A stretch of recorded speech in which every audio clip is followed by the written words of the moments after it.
welcome to the channel. ElEdwhatup is finally here.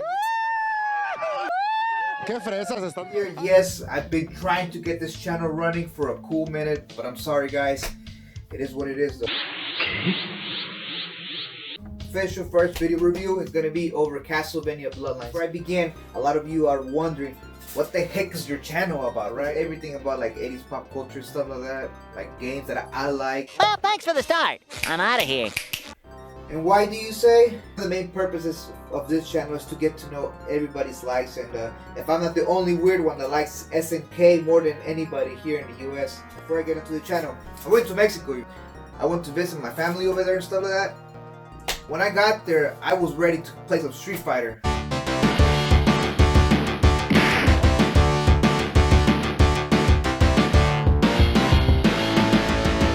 Turns out that everybody over there is mastering King of Fighters. They're back for the answer they found. Their fate was just literally, even a 5-year-old kid can like manhandle you. The heck? You tripping, bro? You tripping? Embarrassing, you know, just going over there and just becoming target practice. Apart from that subject, let's get back on track. So Castlevania Bloodlines, why do I want to review it? I just want to give my own little takes on it. Why? Hopefully a lot of you all have the same, I guess, pet peeves over the game, or the pros and cons, whatever you guys want to call it nowadays. You picked a heck of a time to become a philosopher. I remember the first time I played it, it was, wow, man. I don't believe it. It was a part different from all of them. Now that it was on the Sega Genesis, I went to my friend's house and literally had the idea that I was going to pick up a Nintendo controller or a SNES controller. But then I see a Sega Genesis and that's the only thing I see there. I ask him, hey man, where's the Nintendo at? He's like, well, what do you mean Nintendo? I said we're going to play Castlevania. That's what you want to play, right? Yeah. So where's the Super or the Nintendo? And literally he was looking at me like this. Here comes my buddy and says, I got Castlevania Bloodlines. My mom bought it for me and it's for the Sega Genesis. The Sega Genesis.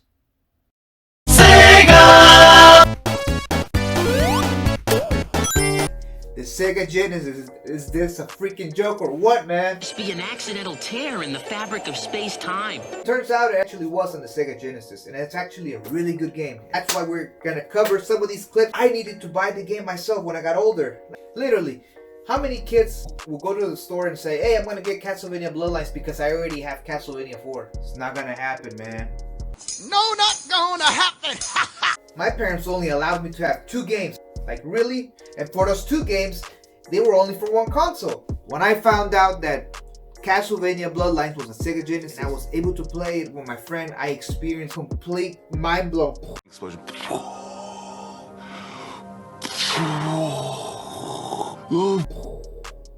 What the fuck? Because Sega was more of a Sonic the Hedgehog type of, you know, like console thing, you know? What? What? Bro, what are you talking about, man? When I found out that Castlevania Bloodlines was on the Sega Genesis, I was bummed out for real. And when I went home that day, I literally wanted to kind of sell my Nintendo at the time. Yes, I had a Nintendo. Wow, having a 64 though.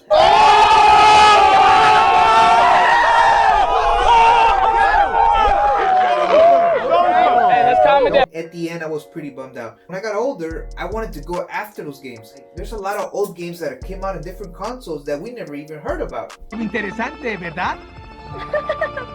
Mira, allá está el castillo. Castlevania Bloodlines is one of them, and that's why we're gonna tackle that game today. So let's begin.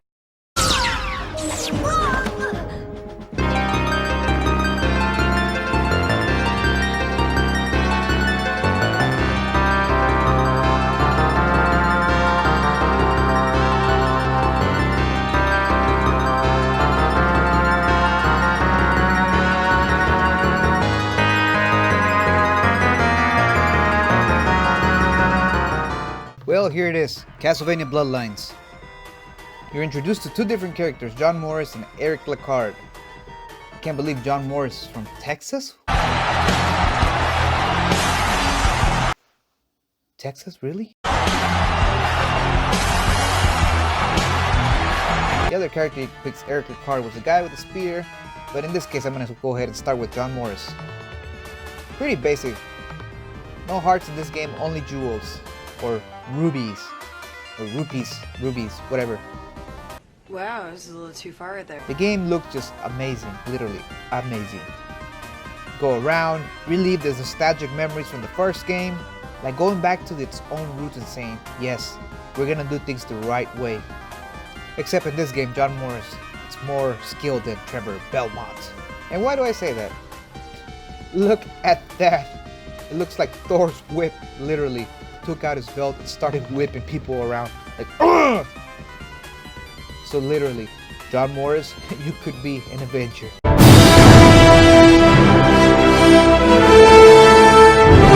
As you progress through the game, you got different bosses appearing. In this case though, you have a mid-boss.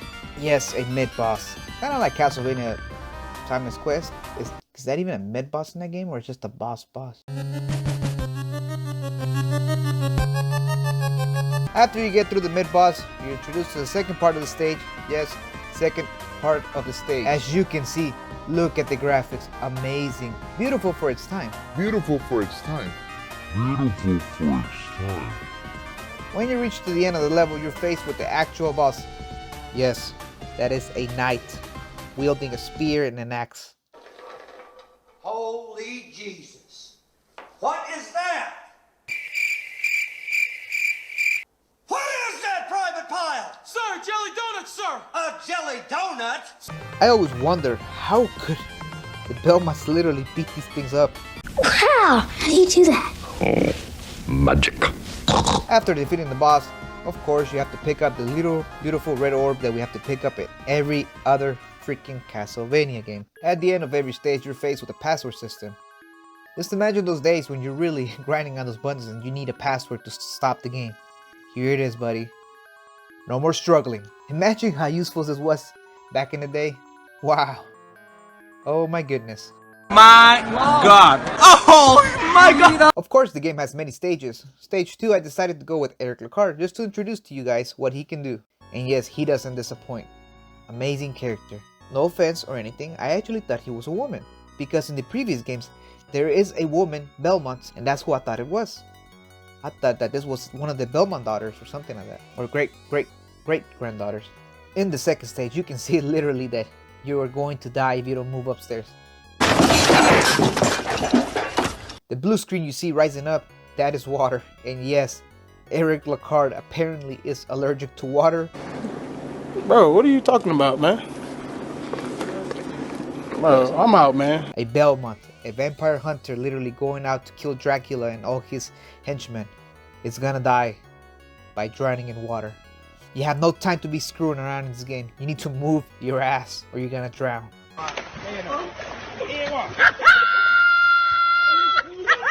So as you can see, the game looks amazing. Sadly, I feel that this Castlevania game doesn't get the credit it deserves. And no regrets purchasing this game for $25. Yes, you heard it right. $25 just to own this game. And it's amazing still. And well, it's amazing when you don't lose, right? Every game is amazing when you don't lose. But yet again, what's the fun in that? I feel that every game of course needs flaws or its little cheat system. Imagine John Morris just being able to fall off and just respawn in the same spot. That would literally take the fun out of the game, if you know what I mean. As far as the water thing, it was more of just a personal opinion in my view.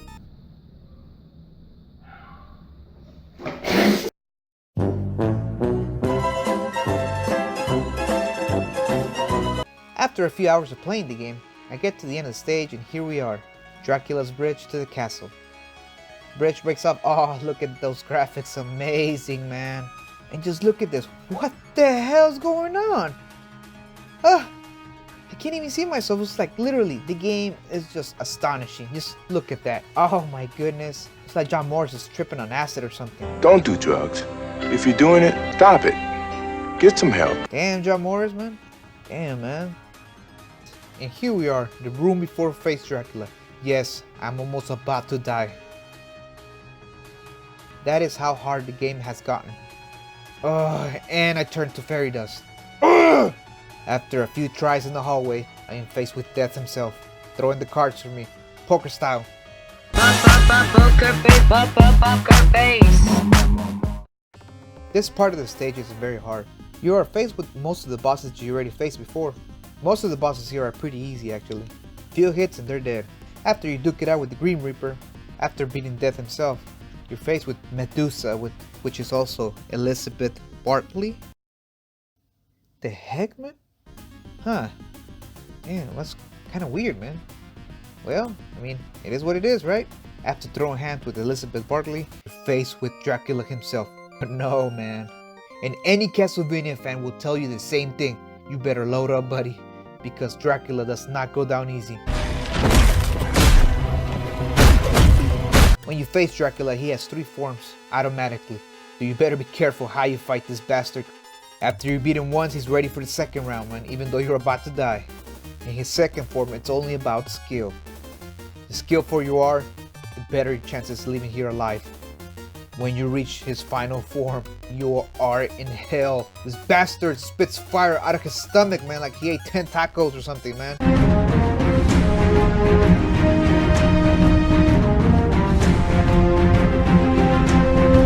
The guy spits up fire out of his stomach, man. Like, what the hell? This guy needs to stop eating spicy food, man. I know how that makes me feel, bud. Hey! Come on out of here! I got emergency here! And then he starts disintegrating, throwing his body at you, man. How many freaking bones does Dracula have, man? Just look at that. I see more bones falling out than I see in Mortal Kombat. After you beat Dracula, you get this beautiful song that comes on. The sun comes out. And of course, you have to wait for the freaking sphere, man. After beating the game, you get the story of each character. John Morris stands on a cliff here, watching his castle disappear. Or you have an option, of course, of beating it with Eric Lacard, or Lacarde, or whatever his name is. Just let's call him Eric, man. The main purpose of this video, guys, was to show you how good Castlevania Bloodlines is. And it's actually a really good game. Honestly, check it out. I know I haven't covered all the details in the game, but I really want you all to check it out. Does this game even compare to Super Castlevania 4? Who knows? All I can say is that this game will live on in my childhood memories. And that is what these games are now. Memories that we are attracted to even after years of being forgotten.